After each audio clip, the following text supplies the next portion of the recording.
વડોદરા જિલ્લાના તીર્થક્ષેત્ર ચાણોદના દયારામ 4 રસ્તા વિસ્તારમાં મહિનાઓથી ગોકળગાયની ગતિથી ચાલતી સુલભ શૌચાલયની કામગીરી. નર્મદા કિનારે સ્થિત પૌરાણિક તીર્થક્ષેત્ર ચાણોદ ખાતે રોજબરોજ યાત્રિકો, પર્યટકો અને શ્રદ્ધાળુઓ મોટી સંખ્યામાં ઉમટતા હોય તેઓને મળતી નથી સુલભ શૌચાલયની સુવિધા, જેથી લોકો ખુલ્લામાં જવા મજબૂર, વિશેષ કરી મહિલાઓ અનુભવે છે છોછ.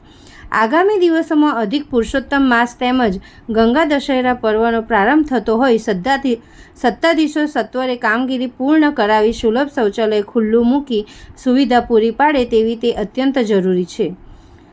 વડોદરા જિલ્લાનું દક્ષિણ પ્રયાગ ક્ષેત્ર ચાણોદ એ ગુજરાતનું કાશી કહેવાય છે, ત્યારે આ પૌરાણિક તીર્થના મહિમાને લઈ રોજબરોજ હજારો યાત્રાળુઓ, પર્યટકો અને શ્રદ્ધાળુઓ અહીં ઉમટતા હોય છે.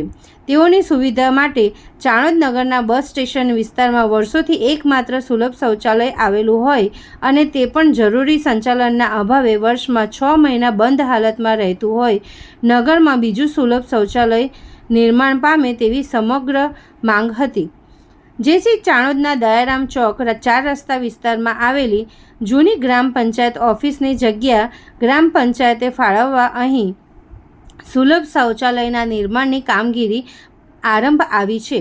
પરંતુ મહિનાઓથી ગોકળગાયની ગતિથી ચાલતી આ કામગીરી હજુ સુધી પૂર્ણ થઈ ન હોવાથી આ સુલભ શૌચાલય સુવિધા અર્થે કાર્યરત નહીં કરાતા લોકોને ના છૂટકે ખુલ્લામાં જવાની ફરજ પડી રહી છે.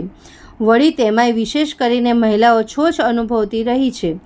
પિતૃમાસ કહેવાતા ચૈત્ર માસમાં તો સત્તાધીશો આ સુલભ શૌચાલયનો લાભ ઉમટતા લાખો શ્રદ્ધાળુઓને તો ન આપી શક્યા, ત્યારે આગામી દિવસોમાં પવિત્ર અધિક પુરુષોત્તમ માસ તેમજ પરંપરાગત ઉજવાતા ગંગા દશેરા મહોત્સવનો પ્રારંભ થશે, જેમાં રોજબરોજ સેંકડો શ્રદ્ધાળુઓ નર્મદા સ્નાન અને ગંગા દશેરા મહોત્સવની દિવ્ય આરતીનો લાભ લેવા પધારશે.